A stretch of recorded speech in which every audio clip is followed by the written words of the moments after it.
Nunca. Nunca abrieron este libro sagrado. Y nosotros tenemos el privilegio de abrirlo cada día, de cada día escuchar la voz de Dios. ¿Sí? Dios nos habla a través de la palabra. Y muchos de nosotros tenemos la oportunidad de predicarla, ¿sí? De exponerla, ¿sí? La exposición de tu palabra alumbra, ¿sí? David decía, lámpara es a mis pies tu palabra y lumbrera mi camino. Amén, hermanos. Hoy quiero hablarles, Dios ha puesto en mi corazón sobre la gracia de Dios. Si nosotros vamos a San Juan capítulo 1, no vamos a ir allí, vamos a ir a 2 Corintios capítulo 12, pero en San Juan capítulo 1 dice que el Verbo se hizo carne y esa es la mayor manifestación de la gracia, ¿sí? Que Dios se hizo hombre. Cristo es el rostro humano de Dios. En Él vemos a Dios. Dice la Escritura, a Dios nadie le vio jamás, pero el unigénito Hijo del Padre le ha dado a conocer. Entonces cuando nosotros vemos a Cristo, vemos a Dios. Y esa es la gracia de Dios. Y a mí me impacta porque dice que el Verbo estaba en el mundo, se hizo carne, pero el mundo no le conoció.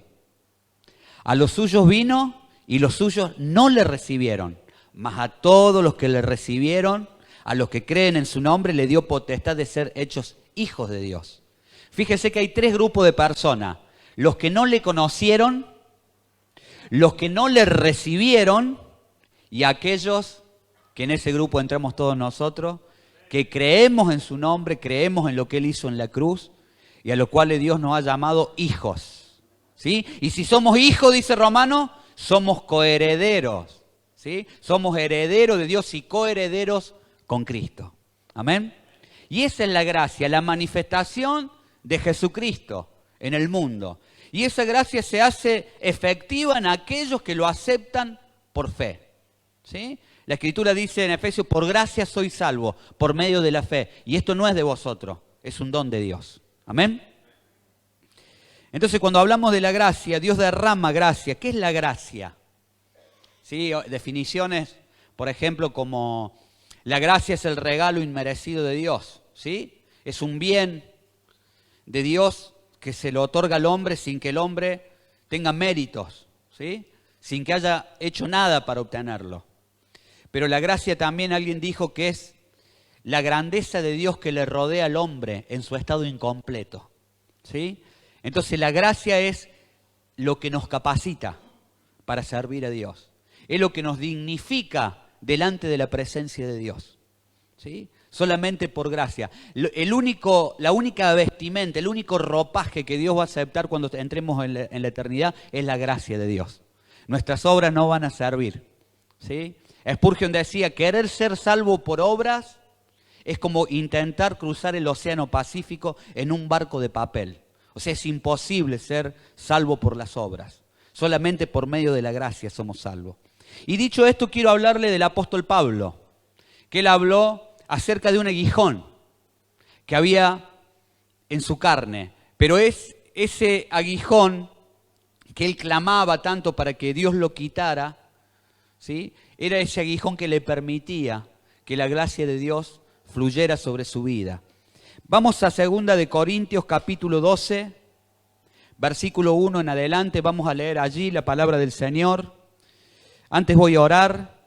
Señor, te pido que me ayudes en esta mañana a exponer las Escrituras. Señor, unge mis labios. Bendice este pueblo, Señor. Bendice a cada uno de mis hermanos. Que nuestro corazón esté permeable a tu voz, Señor. Señor, que nuestro corazón esté atento a tu palabra. Señor, tu palabra dice, en parte conocemos y en parte profetizamos. Señor, yo sé que en esta mañana vas a hablar a nuestras vidas. Yo no sé lo que le hablarás a cada uno, Señor, porque tú eres, Espíritu Santo, el que dirige la palabra en el corazón, el que la consolida en el corazón del creyente. Pero, Señor, te pedimos que nuestro corazón pueda estar atento, Señor, al derramamiento de tu gracia, de tu palabra sobre nuestras vidas. Señor, en esta mañana llénanos de ti. Danos una mayor comprensión de tu gracia, Señor. Una mayor comprensión, Señor, de tus propósitos. Señor Jesús, revélate en esta mañana en nuestras vidas. Que podamos conocer un aspecto más de tu gracia, Señor. Que podamos conocerte más profundamente en esta mañana, bendito Dios. Te damos gracias en el nombre de Jesucristo. Amén. Amén. Vamos a dar la lectura. Segunda de Corintios, capítulo 12. ¿Todos tienen Segunda de Corintios, capítulo 12? Amén. Dice así la palabra del Señor. Versículo 1 en adelante. Ciertamente no me conviene gloriarme, pero vendré a las visiones y a las revelaciones del Señor. Conozco a un hombre en Cristo que hace 14 años, si en el cuerpo no lo sé, si fuera del cuerpo no lo sé, Dios lo sabe, fue arrebatado hasta el tercer cielo. Y conozco a tal hombre, si en el cuerpo o fuera del cuerpo no lo sé, Dios lo sabe, que fue arrebatado al paraíso donde oyó palabras inefables, que no le he dado al hombre expresar. De tal hombre me gloriaré, pero de mí mismo en nada me gloriaré, sino en mis debilidades. Sin embargo, si quisiera gloriarme, no sería insensato, porque diría la verdad, pero lo dejo para que nadie piense de mí más de lo que en mí ve u oye de mí, y para que la grandeza de las revelaciones no me exaltase desmedidamente, me fue dado un aguijón en mi carne, un mensajero de Satanás que me abofetee, para que no me enaltezca sobremanera. Respecto a lo cual 3 veces he rogado al Señor que lo quite de mí. Y Él me ha dicho, bástate mi gracia porque mi poder se perfecciona en la debilidad. Y Él te ha dicho, hermano, bástate mi gracia porque mi poder se perfecciona en la debilidad. Por tanto, de buena gana me gloriaré, más bien en mis debilidades, para que repose sobre mí el poder de Cristo. Por lo cual, por amor a Cristo, me gozo en las debilidades, en afrenta, en necesidades, en persecuciones, en angustia, porque cuando soy débil, entonces soy fuerte. Me he hecho un necio al gloriarme, vosotros me obligaste a ello, pues yo debía ser alabado por vosotros, porque nada he sido menos que aquellos grandes apóstoles, aunque nada soy. Con todo, las señales de apóstol han sido hechas entre vosotros en toda paciencia, por señales y prodigios y milagros. Porque ¿en qué habéis sido menos que las otras iglesias? Sino en que yo mismo no he sido una carga, perdonadme este agravio. Amén. Palabra del Señor. Pablo está relatando una experiencia espiritual a los corintios. Porque había otros apóstoles, entre comillas. Siempre hubo ese deseo desde el primer siglo de hombres que anhelan ser apóstoles. Efesios capítulo 2 dice, y has probado a la iglesia de Éfeso, y has probado a los que se dicen ser apóstoles y no lo son. O sea, se dicen ser apóstoles, pero hay ciertos requisitos para ser apóstol. No porque una persona diga ser apóstol es un apóstol automáticamente. Entonces había hombres que se decían ser apóstoles, pero uno de sus objetivos era descalificar, desacreditar el apostolado de Pablo. Venían con grandes visiones, con elocuencia acerca de filosofías, no estaban cimentados en la palabra. Entonces Pablo no le queda otra que sacar sus credenciales. Y cuando Pablo muestra de alguna manera sus credenciales, cuenta la historia de una experiencia espiritual, pero él dice, yo conozco un hombre, si es fuera del cuerpo, si en el cuerpo, no lo sé, pero que fue arrebatado al tercer cielo. Y ese hombre que fue arrebatado al tercer cielo, él mismo es. ¿Sí? Dice, fue arrebatado al paraíso. El tercer cielo representa la morada de Dios, el lugar donde está Dios. O sea, vio la eternidad. Vio aquellas cosas que nosotros no vemos, pero que por fe las perseguimos. Y dice que oyó palabras inefables, que el hombre no tiene la capacidad de expresarlo.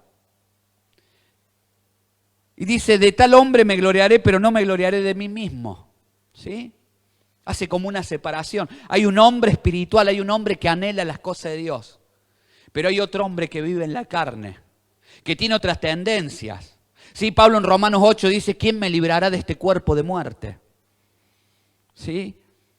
Hay un hombre natural en nuestra vida que tiene otras tendencias, que si no fuera por la gracia de Dios, nosotros no estaríamos en pie. No estaríamos hoy sentados en la congregación, no estaríamos escuchando la palabra de Dios. ¿Amén, hermanos? Entonces dice que para que la grandeza de las revelaciones no le exaltase sobremanera, o sea, para que su ego no se hinchase desmedidamente, dice, me fue dado un aguijón en mi carne. Un mensajero de Satanás que me abofetee. Hay una versión que dice, me fue dado un aguijón en la carne, un mensajero de Satanás que me avergüence. ¿Sí?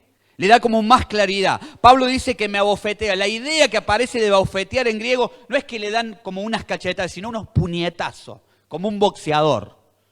O sea, era algo que le causaba dolor, que le causaba angustia, que lo humillaba. Y él dice, es un mensajero de Satanás que me abofetee, para que no me enaltezca en sobremanera. Respecto a lo cual rogué 3 veces he rogado al Señor que lo quite de mí. La oración de ruego es una oración que tiene o conlleva insistencia, ¿sí? Clamor, intensidad. No es simplemente, Señor, tengo un aguijón, si podés sacarlo. No. Con mucha intensidad oró. Dice, yo he rogado 3 veces al Señor para que lo quite de mí. Y el Señor no le dijo, mira, no te lo voy a quitar, esto va a quedar por... ¿Qué le respondió el Señor? Bástate mi gracia. ¿Por qué? Porque mi poder se perfecciona en la debilidad. Tremenda la respuesta de Dios. Bástate mi gracia. O sea, Dios no era ajeno a que él tenía el aguijón en la carne. Y dice, por tanto, de buena gana me gloriaré, más bien en mis debilidades, para que repose el poder de Cristo, para que habite el poder de Cristo sobre la vida del apóstol Pablo. Por lo cual, por amor a Cristo, me gozo en las debilidades. ¿Sí?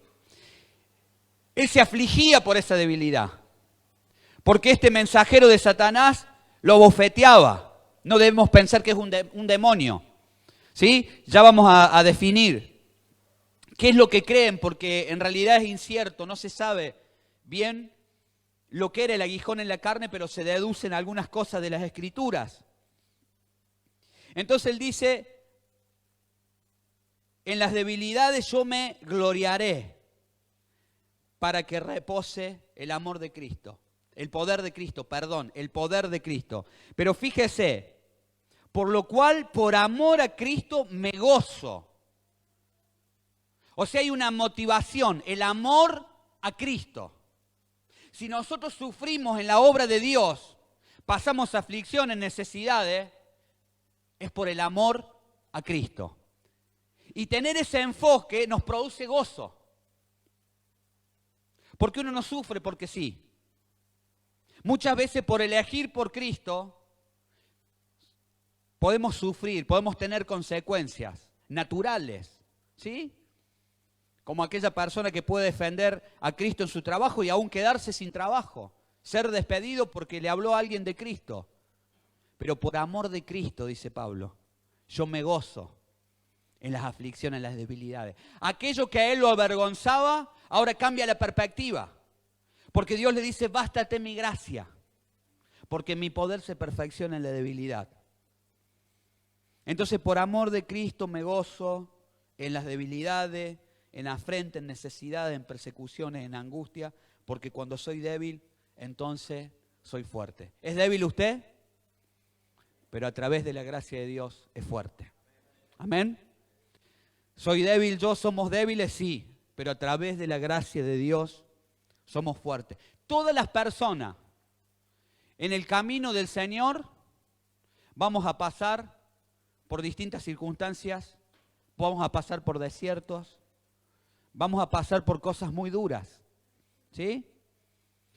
Pero en ese momento la gracia de Dios estará fortaleciéndonos. La gracia de Dios estará capacitándonos. La gracia de Dios estará impulsándonos hacia lo que Él tiene por delante. Pero hay una diferencia. En nosotros descansan promesas. Promesas que Dios le ha hecho a aquellos que por la fe aceptan a Cristo. Y una de las promesas más grandes es la esperanza de la vida eterna. Amén. Vamos caminos hacia la eternidad. ¿Sí? Vamos camino a la ciudad de Dios. ¿Sí? Apocalipsis allí cuando termino habla de la nueva Jerusalén. La ciudad que Dios ha preparado para los que le aman. Dice, hay una característica. En esta ciudad ya no habrá más muerte, ni dolor, ni clamor, porque las primeras cosas pasaron. Un lugar de absoluto gozo. Aunque el hombre natural se burle de que después el hombre de ciencia, el hombre de estudio, el filósofo, el diputador de este siglo, el polemista de este siglo, dice Pablo, ¿dónde está el polemista de este siglo? Dio enloquecido la sabiduría de este siglo. Aunque ellos se burlen y digan que después de la muerte no hay nada, nosotros tenemos una esperanza eterna, ¿sí? Donde un día nos vamos a reencontrar con todos nuestros seres queridos. ¿Amén, hermanos? Nunca perdamos la esperanza. Entonces algunos creen que la aflicción en la carne, el aguijón en la carne en Pablo era una aflicción física. ¿Sí? Puede ser un problema que él tenía en los ojos. Él va a los Gálatas y dice, ustedes si fuese posible me hubieran dado sus ojos. Me atendieron cuando yo fui a sembrar el evangelio, me atendieron como a Cristo Jesús, como a un ángel. ¿Sí? Algunos dicen que puede ser los latigazos, todo lo que sufría por la causa de Cristo, Pablo, en su físico. Era una enfermedad física crónica y debilitante, que era un obstáculo. En la concepción de Pablo era un obstáculo para la obra de Dios. ¿Sí? Pero ¿qué representa el aguijón en la carne para nosotros? Porque ahora viene la aplicación de la palabra. Entonces el aguijón en la carne representa en nosotros aquellas debilidades que te avergüenzan. Puede ser una enfermedad o no. Puede ser una debilidad de carácter. Puede ser un momento circunstancial de la vida. No sé lo que puede ser, pero son aquellas cosas, ¿sí?, que te avergüenzan. Yo me acuerdo que el hermano Carlos Anacondia decía que él oraba por las personas que tenían problemas con las muelas y Dios se las emplomaba, Dios les sanaba y que siempre él tenía que ir al dentista. ¿Sí?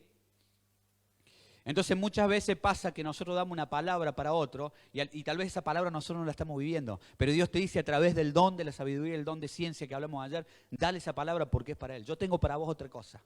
Y por ahí vamos y ponemos la mano sobre alguien y es sanado y nosotros estamos enfermos. ¿Sí? Como le decían a Cristo, médico, cúrate a ti mismo. Entonces un aguijón que le avergonzaba. Es algo que nos avergüenza.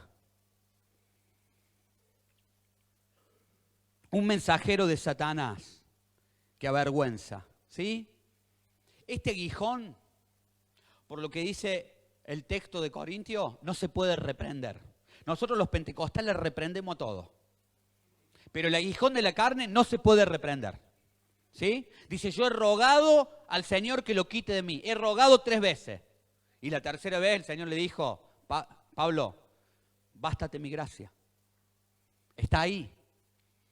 No se puede reprender. ¿Sí? Allí andaban los discípulos y se preocuparon porque no había un demonio que no salía de una persona. Y el Señor dice, esto no sale sino es con oración y ayuno. ¿Sí? Este género no puede salir de otra forma. Pero el aguijón de la carne no se puede reprender. Ni con oración, ni con ayuno, ni con nada. Cada uno conoce sus debilidades. El aguijón de la carne representa una limitación que nosotros tenemos. Que nos parece que nos obstruye en el servicio de Dios. Pero vamos a ir desarrollando por qué está eso en nuestra vida. ¿Por qué está esa debilidad de carácter? ¿Por qué está esa enfermedad? ¿Por qué está eso en nuestra vida? Esto no quiero decir, hermano, y hacer una aclaración, que si usted tiene una enfermedad no busque la sanidad en Dios. Sí, uno la tiene que buscar. ¿Sí? Tiene que buscarla, porque Dios ha prometido sanidad. Pero es posible, como ser en el caso de Pablo, que algunos aducen que era una enfermedad en los ojos, que Dios no lo sanara, porque Dios tenía un propósito. Hay cosas que están en nuestra vida porque Dios tiene un propósito, ¿sí? Un propósito específico. No las comprendemos, pero Dios tiene un propósito específico. Es más, algunos comentaristas dicen que Pablo va a Galacia, no a predicar el Evangelio, porque en la época el desarrollo de la medicina, o el lugar donde más se había desarrollado la medicina, era en Galacia. Entonces va Pablo para un tratamiento y cuando llega allí, siembra el Evangelio. Dios tenía un propósito. Entonces, detrás de las cosas que a nosotros nos pasan, Dios tiene un propósito. A todos nosotros le queremos dar una respuesta teológica, pero hay cosas que no tienen respuestas teológicas. Siempre tenemos que mirar por la fe que hay un propósito detrás de esto. Amén, hermanos. Yo no sé qué problema está pasando usted, qué situación le avergüenza, pero Dios te dice en esta mañana hay un propósito detrás de eso. Amén. ¿Lo recibe, hermano? Hay un propósito. Ayer le contaba al pastor de un hermano que fue, y a Sebastián, de un hermano que fue a Haití a predicar el Evangelio. Y en un día le comenzó le agarró una fiebre y su cuerpo empezó a endurecerse, ¿sí? A calambrarse y endurecerse hasta que lo dejó postrado, con fiebre, temblando. Entonces lo llevaron al hospital y allí los médicos lo detectaron que hay un bicho que lo ha picado. Y usted sabe que este misionero, todos los años, en la misma fecha que este bicho le picó, le vuelven a ocurrir los mismos síntomas, ¿sí? Le agarra esa fiebre, queda tirado, queda postrado. Y cuando se le preguntó a él sobre eso, él dijo, es lo que a mí me tocó vivir. Y si a mí me toca vivir por la causa de Cristo, por el amor de Cristo, yo lo acepto. Muchas veces hay cosas en la vida que nos toca vivir y nos cuesta aceptarlas porque de nuestra concepción son malas, ¿sí? Pero Dios te dice en esta mañana, bástate mi gracia. Bástate mi gracia. Bástate mi gracia porque mi poder se perfecciona en la debilidad. El poder de Dios se perfecciona en la debilidad, hermano. No se perfecciona en la fortaleza del hombre, ¿sí? Cuando el hombre se siente fuerte, cree que puede avasallar en la obra de Dios. Pero en el momento donde la gracia de Dios se va a derramar aún más, es en sus debilidades. Entonces nosotros tenemos que creer que nuestras debilidades es cuando la gracia de Dios se va a derramar aún más de lo que se derramó en nuestras fortalezas. Es contraria a nuestra lógica, pero las Escrituras lo enseñan. Entonces nuestras debilidades deben ser valoradas en la medida que abren paso a la gracia de Dios, ¿sí? Algunos pueden tener una tendencia pecaminosa. No es justificar el pecado, no es caer en eso, pero una tendencia. Eso tiene que abrir camino a la gracia de Dios. Decir, Señor, yo tengo esta debilidad, pero yo me acerco al trono de la gracia, ¿sí? Venid al trono de la gracia, dice Hebreo, para alcanzar misericordia y hallar gracia para el oportuno socorro. El trono de la gracia está abierto para que nosotros seamos llenos, seamos fortalecidos. Amén, hermano. El propósito del aguijón en la carne es para que repose el poder de Cristo y para que se perfeccione el poder de Cristo en nuestras vidas. Ahora, porque fíjese, porque mi poder se perfecciona en la debilidad. O sea, el poder de Cristo es perfecto, pero en nosotros es perfectible. O sea que en nosotros se va perfeccionando, se va desarrollando. Entonces, para que se desarrolle este poder de Cristo, para que se perfecciona en la debilidad. ¿Sí? Ese es uno de los propósitos de la gracia, que el poder de Cristo habite en nosotros. Que nosotros reconozcamos nuestras debilidades y contrastemos con el poder de Dios. Y que podamos decir, Señor, todo lo que tengo, todo lo que he hecho, todo lo que he caminado, es por gracia. Amén. No es por mis obras, no es por mi sabiduría, no es porque yo quise, no es porque yo lo logré, es porque me fue dado un día desde el cielo. Amén. Y eso te hace descansar en la gracia. Hermano, hay cosas que están destinadas para su vida, bendiciones que están en su camino. Pero no es porque usted lo logró, sino porque Dios derrama esa gracia sobre su vida. Amén. Nunca dejemos de creer en las bendiciones que Dios tiene para nuestras vidas, en las cosas que Dios ha preparado para aquellos que le aman, no solamente en la eternidad. Muchas veces solamente pensamos en la eternidad, sino en esta tierra. Dios ha preparado provisión para aquel que le ama. Dios ha preparado bendición para aquel que le ama. Dios ha preparado redención para aquel que le ama. Amén. Aleluya. La gracia de Dios otorgada en función del progreso del Evangelio. El anhelo de Dios que el Evangelio progrese. A mí me encanta la historia de la iglesia porque es una historia misionera. Desde el libro de Hechos capítulo 2, cuando el Espíritu Santo descendió, que capacitó a los creyentes, hasta la primera persecución con Esteban, la iglesia se comenzó a expandir. Y desde allí no terminó la expansión, ni va a terminar hasta la venida de Cristo. Aun cuando los reformadores se abrieron de la iglesia católica, la iglesia se expandió. Se había en iglesia por todas las latitudes. Llegaron al continente americano. En el corazón de Dios está la expansión del Evangelio. En el corazón de Dios está el progreso del Evangelio. Acompáñeme a Filipenses capítulo 1, versículo 12.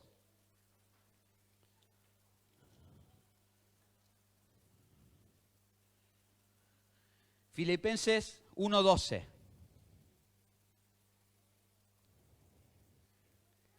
Dice la palabra del Señor. Quiero que sepáis, hermanos, que las cosas que me han sucedido han redundado más bien para el progreso del Evangelio. O sea, todo lo que le había pasado a Pablo fue en beneficio del progreso del Evangelio. ¿Sí? De tal manera que mis prisiones, Pablo está escribiendo esta carta desde una prisión. De tal manera que mis prisiones se han hecho patentes en Cristo, en todo pretorio y a todos los demás. Y la mayoría de los hermanos, cobrando ánimo en el Señor con mis prisiones, se atreven mucho más a hablar la palabra sin temor. Algunos a la verdad predican a Cristo por envidia y contienda, pero otros de buena voluntad. Los unos anuncian a Cristo por contención, no sinceramente, pensando añadir aflicciones a mis prisiones. Pero los otros por amor, sabiendo que estoy puesto para la defensa del Evangelio. Amén, hermanos. Puesto para la defensa del Evangelio. O sea que todo lo que le había pasado en la vida a Pablo, Pablo estaba en una prisión, no se estaba quejando, estaba viendo cómo generar estrategia desde la prisión para el progreso del Evangelio. Fíjese la mentalidad del apóstol Pablo. Por eso Pablo se va a atrever a decir, sed imitadores de mí, como yo lo soy de Cristo. ¿Sí? Y en Efesios dice, sed imitadores de Dios. Porque realmente este hombre era un ejemplo. Todos quieren ser como Pablo, pero nadie quiere vivir la vida que vivió Pablo. ¿Sí? Obraba ese poder, obraba esa misericordia, obraba esa gracia, pero también en él pasaban otras cosas que nosotros no estaríamos dispuestos a pasar. Pero sí ha quedado un ejemplo en la historia de la iglesia, un ejemplo misionero irrepetible, ¿sí? Pero todo lo que a él le había pasado era para el progreso del Evangelio. O sea que es una gracia abridora de caminos, ¿sí? Debe estar en nuestro corazón como creyente el progreso del Evangelio, hermano. Saber que descansa esa gracia sobre nosotros.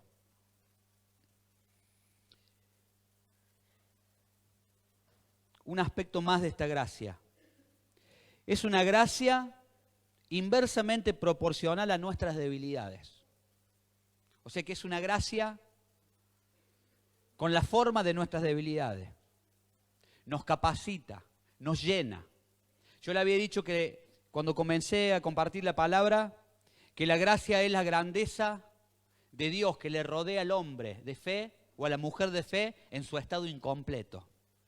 La gracia es lo que te completa en Dios. La gracia es lo que te embellece. La gracia es lo que te hace distinto, que una persona te ve y ves algo distinto. Vas a un lugar y la paz de Dios se reposa. Dice, no sé, pero cuando estás vos hay paz acá. Eso es gracia, hermano. ¿Sí? Es algo inherente en el creyente, es algo que el creyente lo lleva a todos lados. Sepas o no lo sepas, la gracia de Dios está sobre tu vida. Alguien dijo que la voluntad de Dios no te llevará, ¿sí?, donde su gracia no te pueda proteger. O sea, la gracia va con nosotros, a todos lados. Porque es Dios que va delante de nosotros. Porque es Dios que está con nosotros, ¿sí? El Señor Jesús dice, yo estaré con vosotros todos los días, hasta fin del mundo. Y aquel que te acompañó hasta hoy, ¿no te acompañará en los días que vienen?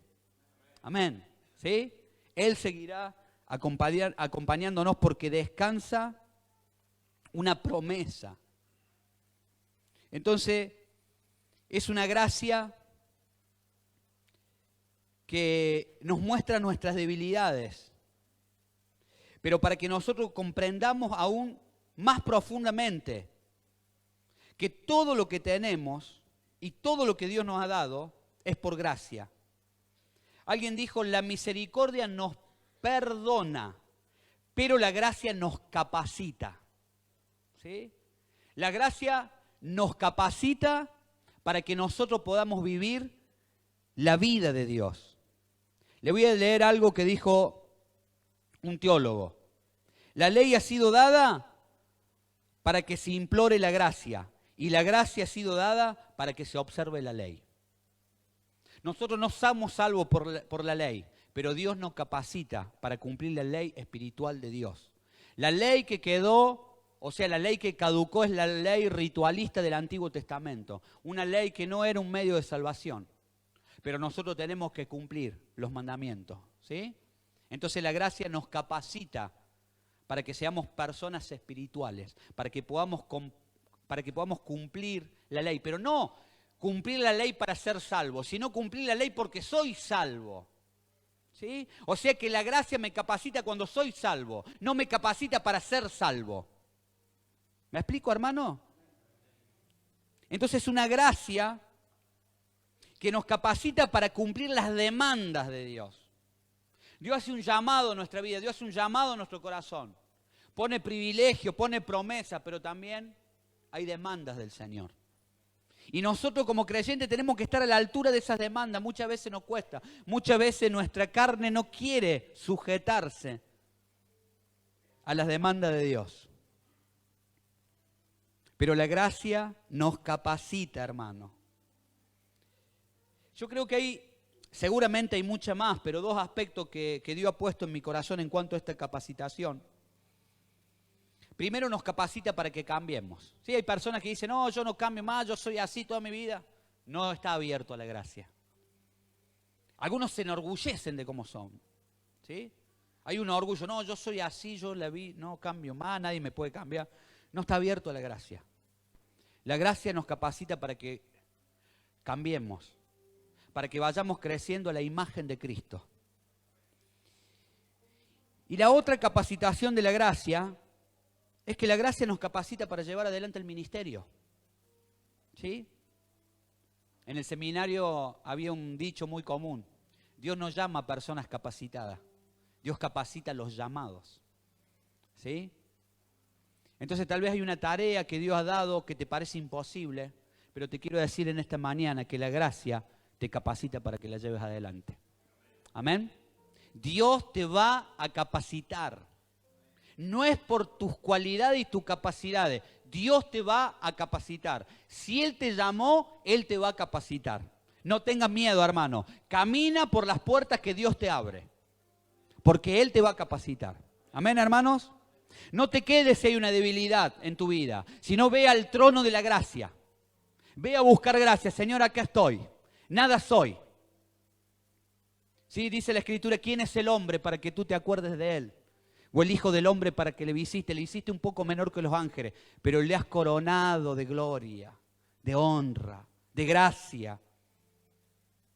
Dios nos reviste de su gracia. Entonces una gracia que nos llama a seguir a Cristo. ¿Sí? No es una gracia que se encierra en esquemas teológicos, sino que nos llama a seguir a Cristo. Venimos hablando con el pastor, los esquemas teológicos no te salvan. La doctrina no te salva, lo que te salva es Cristo. Amén. Porque yo puedo tener una creencia bien definida, hasta bíblica, pero no tengo la disposición de seguir a Cristo. Esa creencia a mí no me va a salvar. Lo que a mí me va a salvar es que yo siga a Cristo. Amén. El Señor dijo, el que quiera venir en pos de mí, tome su cruz y sígame. Entonces Dios nos llama a seguirle, porque mi yugo es fácil y ligera mi carga. No es lo que tú te imaginas, es fácil. El yugo de Cristo es fácil. Solamente hay que tomar, una decisión. Dios nos lleva a que decidamos por Cristo. Y la palabra dice, venid a mí y descansad. Hallaréis reposo, hallaréis descanso. Muchas veces vamos a Cristo, pero no para reposar, sino para pedir cosas. Pero Cristo dice, venid a mí y descansad. Hallaréis reposo para vuestras almas. El aguijón en la carne nos mantiene humildes y nos recuerda nuestra necesidad de estar en un contacto directo con Dios. Nos recuerda nuestra necesidad de dependencia. Alguien dijo, el pecado de Adán fue independizarse de Dios. Dios no nos llama a que nos independicemos de Él. Sí, el joven busca independizarse, pero no de Dios, ¿sí? De la familia, eso está bien. Pero el hombre busca independizarse, ¿sí? El hombre del mundo quiere sacar a Dios de todos lados. Pero el aguijón en las carnes nos hace que veamos nuestras limitaciones y nos hace mantener humilde con relación al otro. ¿Sí? Que el Señor nos ayude, que podamos ser siervos humildes. Yo creo que una de las cosas que vamos a luchar siempre es con el orgullo. Pero que el Señor nos ayude. Entonces el aguijón en la carne nos hace que conozcamos nuestras limitaciones y no nos sintamos orgullosos de nosotros mismos. Nuestras debilidades también nos ayudan a formar el carácter cristiano. ¿Sí? Nos ayuda a formar ese carácter y a valorar la gracia de Dios. ¿Cuántos pueden decir, yo estoy de pies por gracia? Amén. Solo la gracia de Dios cambia los corazones. Solo la gracia de Dios cambia los corazones. Solo Cristo cambia la vida de un hombre o de una mujer. No hay psicólogo, hermano. No hay educación que valga. No hay ciencia, no hay tecnología. Solo Cristo puede cambiar el carácter y la vida de un hombre y una mujer que se pone en sus manos. En esta mañana te hago una pregunta. ¿Te has puesto en las manos de Dios? ¿Deseas ser rociado con esta gracia? Ponte de pie, hermano. Vamos ahora, si los músicos nos quieren acompañar, sería una gran bendición. No te lamentes por los años desperdiciados ni por las malas decisiones que has tomado en tu vida. Sumérgete en la gracia. Sumérgete en la gracia. Señor y Dios, te damos gracias por tu palabra, bendito Dios. Te damos gracias, Señor, porque tú nos haces comprender profundamente en tu amor. Tu palabra dice, no depende del que quiere ni del que corre, sino de aquel que Dios tiene misericordia.